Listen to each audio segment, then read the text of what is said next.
Welcome back. Today we're going to finish up discussing the Gilded Age as we cover the Gospel of Wealth and Progressivism. I thought you were going to talk about that Carnegie guy.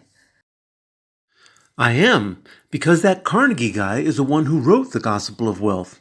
It was an essay he published in 1889. Religion and money. Seems like them Americans are always talking about 'em, and now at the same time. You have a very good point there. Money and religion are two national fascinations that wouldn't seem to mix very well. One possible explanation lies with the Puritans who came in the 17th century looking for God's grace. According to Puritan theology, you would only know after your death if you had God's grace, but one clue might be the wealth you accumulated in this life. If you had money, that meant God was smiling on you. At least, this is one interpretation. Another explanation might simply be the newness of the nation. Remember de Tocqueville? He recognized that America lacked the social institutions of the older European societies. There, people were born into a social identity, a social class or a religious group. Not so in the U.S. But everyone seems to want to measure themselves against their neighbors. Money lets them do that, and so it took on an even greater significance in the New World. Plus, let's face it, religion offers people community and a sense of belonging. Thus, money and religion offer two ways of finding your place in a new mass society. But we should get back to the context of the Gilded Age, where industrialization, immigration, and dog-eat-dog capitalism were increasing the wealth of the nation, but also leading to huge inequalities in the distribution of wealth. How do you justify some people being extremely rich while others live in extreme poverty? Andrew Carnegie, one of the wealthiest men in the U.S. at the time, came up with an answer in The Gospel of Wealth. And that answer was charity or philanthropy. Great wealth, he claimed, brought on great responsibility. And one of these responsibilities was to help those less fortunate. But it didn't mean just indiscriminately giving away money. In the what? Just handing out money to everyone. He didn't believe that all people were responsible, nor that everyone was equally talented. But he, like many others, believed that everyone should have an equal chance. And so charity, Carnegie believed, should be targeted in certain areas. Towards building parks to help people keep active and fit, toward the arts to give inspiration and build up culture, and toward education to provide equal opportunity at self-improvement. So that's where the name of that concert hall in New York City comes from. Bingo! He also supported museums, foundations to support scientific research, and an endowment for world peace. But his libraries are probably his most famous creations. Over 2,500 were built, the majority in the U.S., but also others in the UK and around the world. And, like other rich philanthropists in the Gilded Age, he started a private university, since, in the Benjamin Franklin self-made man tradition, education is the stepping stone in self-improvement. Of course, not everyone believes that philanthropists are so selfless and altruistic. Many people then and now are suspicious of anyone who gives away money. Some think that they are just trying to buy their way into respectability, new money trying to make itself accepted by others. In a sense, it is also whitewashing the origin of the sometimes dirty ways money was obtained. And Carnegie, for example, didn't pay a lot to his workers. Publicly, he supported labor unions, but privately he condoned violence to put down a strike at one of his factories. Still others question the motivations of philanthropists. They can't believe that anyone would help others and think giving away money is an attempt to grab power. That sounds a lot like some things going on today. You're right about that.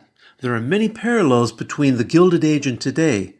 Great inequality in society, accumulation of wealth by a few, bad working conditions, fear of immigration, and attempts at reform.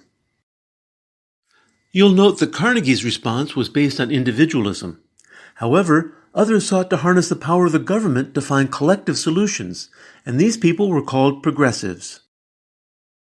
Basically, you can split the Gilded Age into two sections, one in which laissez-faire ideas led to great wealth, and the second, the Progressive Era, which tried to correct the problems coming from the first. But to solve these problems, first you needed to draw attention to them, and this is where literature comes in. That's what the realists were trying to do, right? Correct.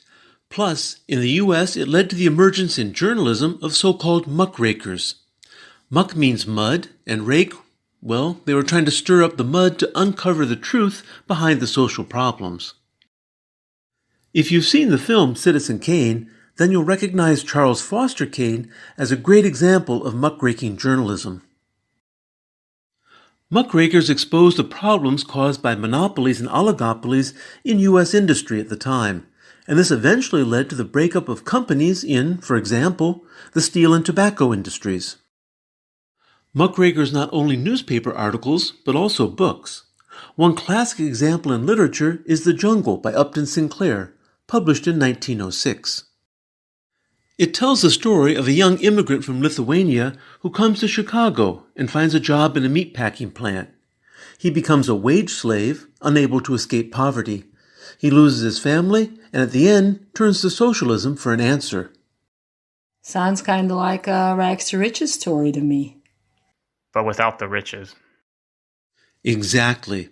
It's a powerful formula in American culture. At any rate, the book became a national bestseller, but not for the reasons Sinclair hoped it would be. He wanted to promote socialism, but the public was focused on the conditions described in the meatpacking plant. I won't go into the details except to point out that the U.S. government still allows rat droppings in hot dogs. Apparently it's very difficult even these days to make food 100% pure. Doesn't bother me, I'm vegetarian. I'll never give up chili dogs. Within months after its publication, meat consumption in the U.S. dropped radically. It forced the government to establish the FDA to control the quality of food. All this just because one novel was published. Literature can have an effect on everyday life. It's affecting my everyday life for sure. So it's useful to understand that literature is both a reflection of and a reaction to the society of a particular era. Works of popular literature, such as the Gospel of Wealth and Rags to Riches stories, reflect the underlying myths of the era. You still have to dig a bit deeper to see where they come from and how they affect people. On the other hand, lots of so-called serious writers, such as muckrakers, progressives, feminists, and realists, are trying to critique society in order to bring about change. These writers often stand in opposition to the dominant thinking of the era. We haven't covered all the different famous writers of the era either, such as Henry James or Edith Wharton, who both wrote about the upper classes and eventually settled in Britain and France, respectively. But this gives you a taste of what was going on in the U.S. during the Gilded Age, a period of rapid economic expansion, urbanization, immigration, and social change. Okay, I get the significance of 1865, but why the other date?